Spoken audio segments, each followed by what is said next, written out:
When deals are stalling, I think the easiest way to build confidence in your team is to be able to have a very instrumented sales process by which you can go through and really identify what's the stage, what are the types of deals, what are the size of customers, are the industry, and then you can start to really pinpoint those, and then you can reverse engineer how do we go address whatever those issues are and make them feel like it's more of a scientific process that we can control versus something that's just happening to us that we can't control.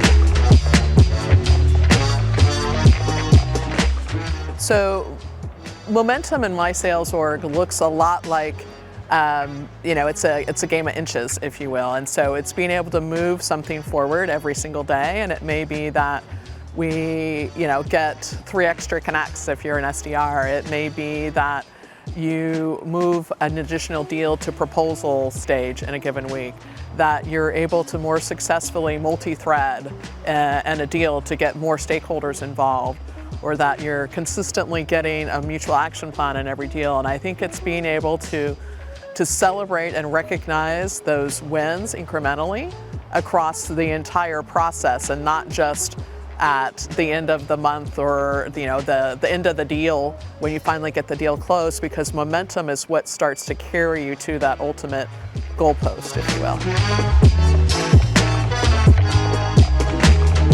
I'm a firm believer in the revenue org being 100% gold on revenue generating activities. However, there are expectations of how they're going to show up and what do they need to do and how they get there. But that's basically what their base salary covers. And so most folks in a revenue organization are going to have variable commission. And that's, what you get when you hit the ultimate goalpost.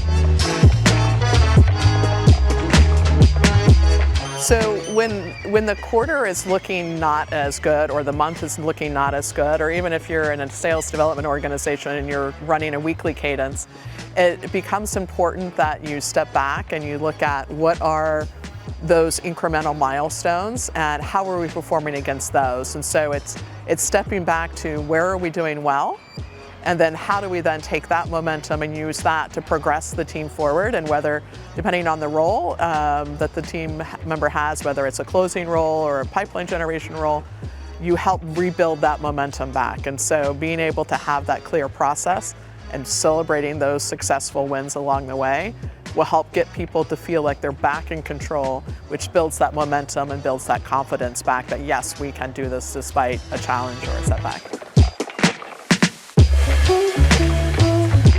I think especially in a global organization and a highly distributed organization, it's important that you keep that energy and momentum up.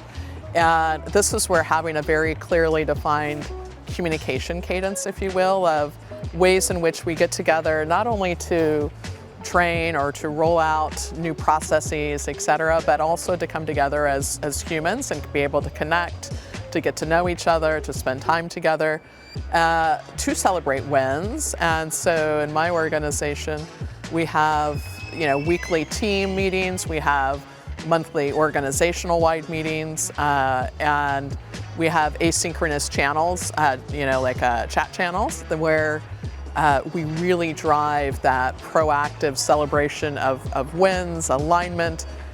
We try to hit it across multiple mediums and venues and timeframes so that everybody feels inclusive in this way of celebrating the success and the wins and the momentum that we're trying to build as an organization. So I think leaderboards can be hugely motivational for competitive-minded salespeople. I think for some people, it depends a little bit culturally and where in the world you are. And in some cultures, like I'm from the United States, and leaderboards are awesome.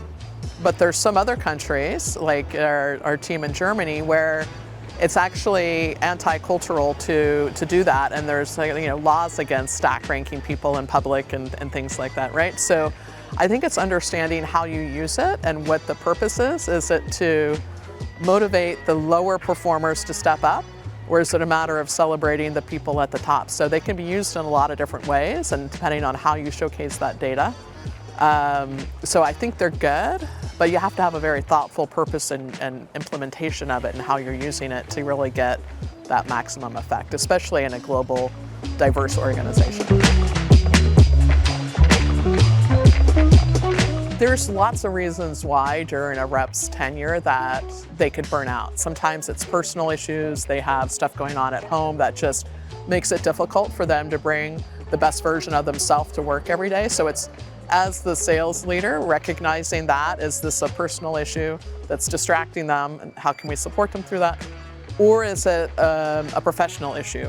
And so I take it back to understanding, and it's like an onion. You have to peel back the layers to say, okay, where are they being successful and what are they doing to get there? And is it sustainable? Because you could have somebody who's blowing out their number, but in doing so, the only reason they're doing that is because you're giving them so many leads and so many opportunities that they're having to work like 12 hours a day just in order to manage all that and process it. So it's understanding and peeling back, what's the work effort going into it? Is that sustainable? Is, what's going on? And if you have to give, say, a rep 5 or 6x the amount of pipeline of their quota in order to be successful, then you've got an underlying issue and you're going to burn people out because it's not sustainable for them to work that many deals.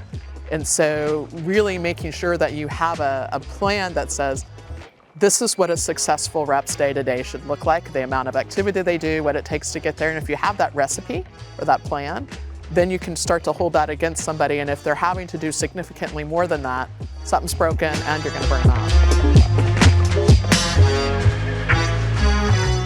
So the number one attribute I look for in somebody in the revenue organization, regardless of what role, seniority level that I look for, is genuine curiosity.